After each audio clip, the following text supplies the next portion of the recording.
My Lords, I wish to speak to a point made by the noble Lord, Lord Clement Jones, in relation to Wikipedia in particular. Noble Lords who took part in the committee on this bill will recall that I asked the Minister at the time, now in fact my noble friend sitting on the front bench, the opposition front bench, I asked him several times whether Wikipedia would be in scope of the regulation, and if so, would it have consequences which would make it impossible for Wikipedia, a charity, to continue with its existing model. And my noble friend was unable at the time to say that. He said it would be a matter for the regulations and indeed for the regulator. Now here we are nearly 2 years later, and we have some regulations.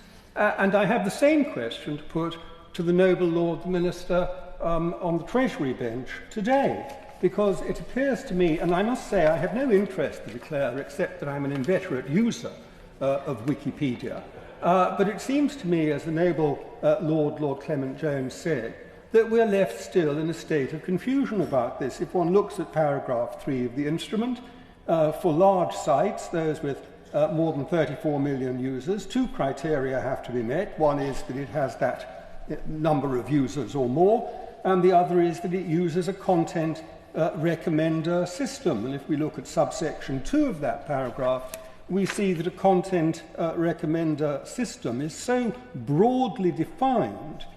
For example, it says that it is not simply algorithms which by means of machine learning, it's by machine learning or other techniques.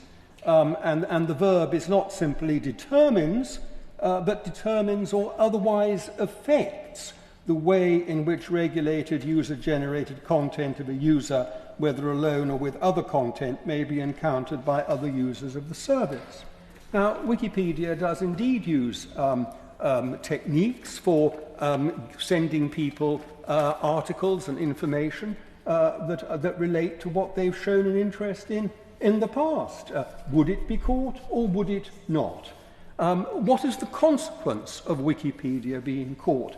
Well, there are many, but I'd like to test one out on noble lords, and I don't claim that this is definitive law, because, of course, much of the Act will need, I suspect, to be determined in the courts before we know what the definitive interpretation is. But to take, for an example, the case of some loathsome foreign dictator or other such character whose article on Wikipedia is less flattering than he might wish it to appear, and he has at the moment a complaint about this, Wikipedia will consider it and then probably throw it in the waste paper basket. And if he seeks by some means to change the content of the article, then of course the editors of Wikipedia, who are a distributed network largely of volunteers, will intervene to change it back and try to ensure that it still reflects what's known to be reality. But under Section 64 of the Online Safety Act, one may apply to become a verified user. Obviously, I don't expect the loathsome person himself to apply to become a verified user. There will be some stooge, some student, some trainee, some character somewhere willing to register on their behalf, who could then change the article. But because they're a verified user, under Section 1510A, they would, of the Act, they would require immunity to peer review. What they wrote on Wikipedia could not then be changed by the editors because they were a verified user and had that protection.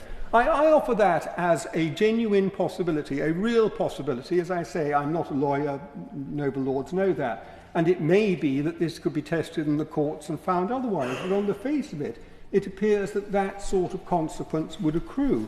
So I come back to asking the same question that I've been asking to no real effect now for 2 years. And perhaps the noble lord, when she comes, the noble baroness, when she comes to reply, could give me a definitive answer. Is Wikipedia in scope of this regulation? Is it covered by Section 3 or not? We would like to know.